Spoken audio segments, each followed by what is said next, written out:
ভাইয়া চাকটা একটু ধীরে ধীরে কাটবেন। আজকে আমরা অবস্থান করছি সুন্দরবনের গহীনে এবং সুমি এগ্রো ফুড মল টিম আজকে সুন্দরবনের মধ্যে একটা বিশাল বড় মৌচাকের সন্ধান পেয়েছে।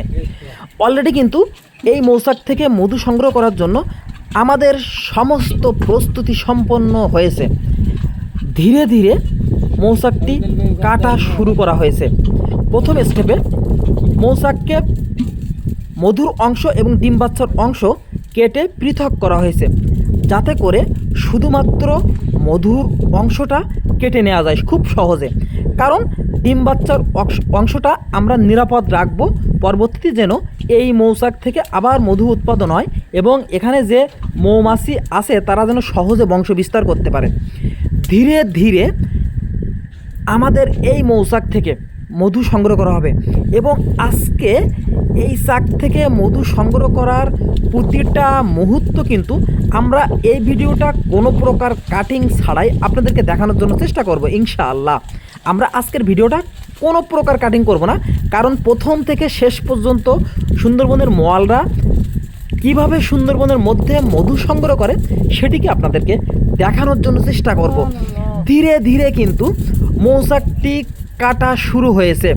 অলরেডি মৌচাকটি থেকে মধু আহরণ করার কার্যক্রম শুরু হয়েছে। প্রথমেই কিন্তু আমাদের মোয়াল টিম আল্লাহর দরবারে শুকরিয়া আদায় করে নিয়েছে। এখানে মৌচাকটি খণ্ড আকারে কাটা শুরু হয়েছে, কারণ কয়েকটি খণ্ডে একটু ধীর গতিতে আজকের এই চাক থেকে মধু সংগ্রহ করা হবে। কারণ পুরোপুরি কীভাবে সুন্দরবন থেকে মধু সংগ্রহ করা হয় এবং সুমি এগ্রো ফুড টিম কীভাবে সুন্দরবন থেকে দীর্ঘ সময় ধরে এই যে চাকের মধু সংগ্রহ করছে তার একটা নমুনা ভিডিও কিন্তু এই ভিডিওর মাধ্যমে আজকে আপনারা বুঝতে পারবেন। তো এভাবেই কিন্তু সুন্দরবনের মধ্যে সেই 2016 সাল থেকে সুমি এগ্রো ফুড মল টিম 130 জনের ওপরে মল নিয়ে মধু আহরণ করে আসছে এবং সেই মধুগুলাই কিন্তু খুবই বিশ্বস্ততার সঙ্গে আপনাদের কাছে দেয়া হয়ে থাকে। তো মধু সংগ্রহ চলছে, মৌচাক কাটা হচ্ছে। আপনারা কিন্তু লক্ষ্য করছেন মৌচাককে খণ্ড আকারে কাটা হচ্ছে এবং মৌচাকটি কত বড় অনেক বড় সেটা কিন্তু আপনারা লক্ষ্য করছেন। একজন মানুষকে যদি আমরা মৌচাকের ওখানে আর করে রাখতাম সেক্ষেত্রে ওই মানুষের থেকে কিন্তু এই মৌচাকটি বড় হতো। এত বড় মৌচাক এবং এত বড় মৌচাক কিন্তু সুন্দরবনের গহীনে ছাড়া পাওয়া কিন্তু দুর্বিষহ। আপনারা লক্ষ্য করছেন সুমি এগ্রো ফুড মোয়াল টিম মধু আহরণ করছে, বিশাল বড় একটা মৌচাক থেকে মধু আহরণ করছে এবং মৌচাকের চারি সাইডে কিন্তু আমাদের টিমের সদস্যরা কারু হাতে দাঁড়িয়ে আছে। আপনারা কিন্তু জানেন কারু কাকে বলা হয়ে থাকে।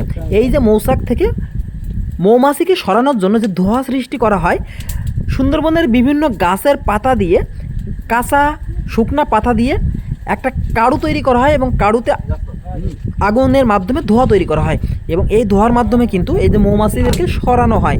আপনারা কিন্তু লক্ষ্য করছেন মৌমাছিরা প্রচুর পরিমাণে ছোটাছুটি করছে, কারণ তারা তাদের বাসস্থান থেকে তাদেরকে তাড়ানো হয়েছে সাময়িক সময়ের জন্য।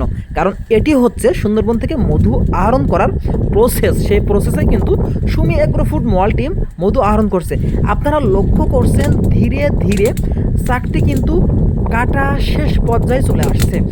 তো এই যে চাক থেকে বেশি অংশ মধু অলরেডি কেটে নেওয়া হয়েছে, চাকের মূল বড় অংশ কিন্তু অলরেডি কাটা হয়ে গেছে এবং ধীরে ধীরে চাকটাকে কেটে নেওয়া হচ্ছে এবং নিচে পাত্র ধরে রাখছে। মলদের ভাষায় এই পাত্রকে কিন্তু আড়ি বলা হয়ে থাকে। তো ধীরে ধীরে আড়ি যে মলটা ধরে রাখছে উনি কিন্তু এখন আর রাখতে পারছে না, কারণ ভারী হয়ে যাচ্ছে।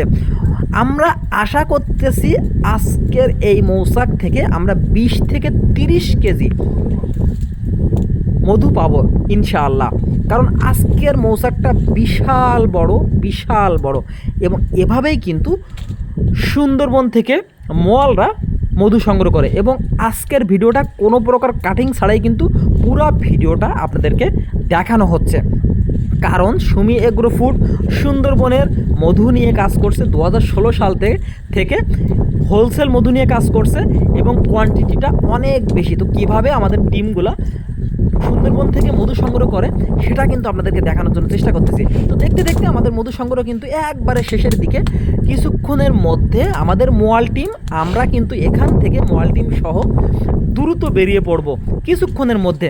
আপনারা লক্ষ্য করছেন পাত্রে মধুটা রাখা হয়েছে যে পাত্রে, এবং পাত্রটা যে আমাদের মোয়াল ভাই উঁচা করে রাখছে, উনি কিন্তু আর রাখতে পারছে না, খুবই কষ্ট হচ্ছে, উনি কিন্তু মুখের ভাষায় আমাদেরকে বলে দিচ্ছে। তো এভাবেই কিন্তু জীবনের সর্বোচ্চ ঝুঁকি নিয়ে খুবই পরিশ্রম করে কিন্তু সুন্দরবনের ভিতর থেকে আমাদের মোয়াল ভাইয়েরা মধু সংগ্রহ করে। আপনারা লক্ষ্য করছেন যে কিছুক্ষণের মধ্যেই কিন্তু আমাদের আড়ি মোয়াল ভাই যেভাবে বুঝতেছি আমরা যে পাত্রটা নিচে রাখতেই হবে, কারণ উনি আর উঁচা করে রাখতে পারছে না।